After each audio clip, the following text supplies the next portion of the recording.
Hey guys, PepperAmmy here. This week we are making a fresh and zesty vegetarian burger. Now the base of this burger is chickpeas, also known as garbanzo beans. One 400 gram can will make 4 burgers.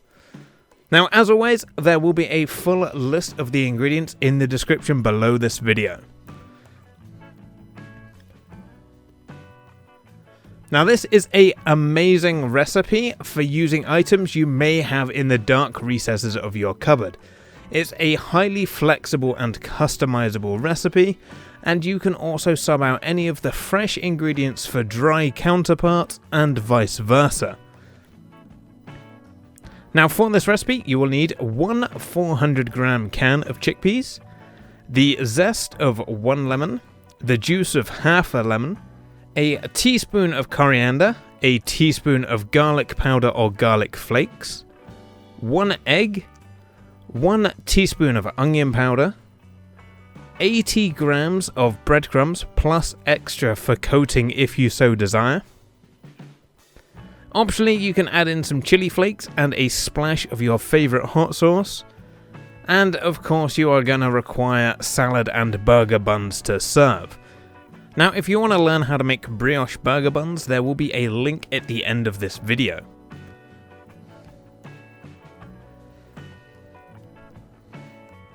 Now, you want to start by draining your tin of chickpeas. You can reserve the water. This is actually used as a vegan egg white replacement with many uses that I honestly didn't know. And we'll be taking a closer look at one of those in a bonus video later this week. And maybe we'll be having a look at some more vegan recipes in the future. Maybe. And then simply add your drained chickpeas to your food processor, and then add in your lemon juice, your lemon zest, and optionally some lemon pulp if you want to go full lemony.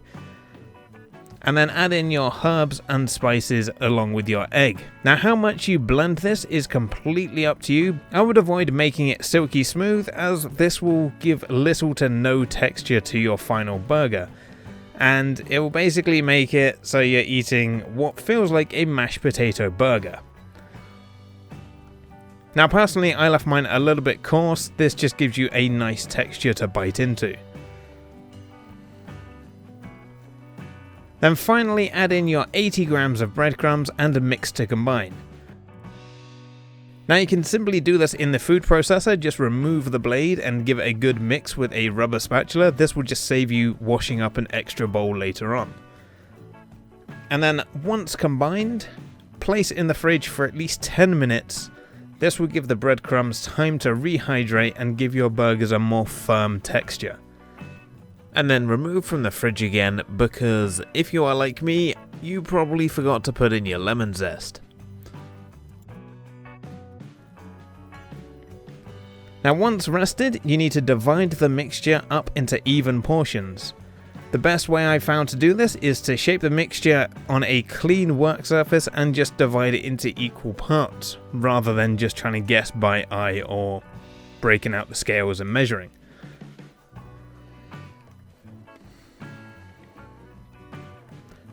Now you have 3 paths to take when shaping your burgers. You can try using a burger press like I did for my spicy burgers, but you'll want to place some breadcrumbs at the bottom, or at least some oil. Now this is going to help the burgers release, or you will end up in a situation like this.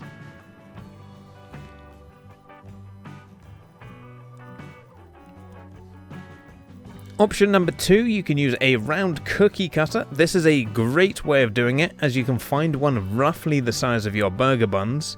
Simply place the burger dough, I guess, the burger dough, if you can call this a dough.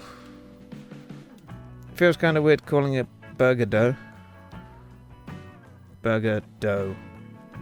Anyway, place the burger mix, I suppose is a better word, into a ring mold and press down nice and firm.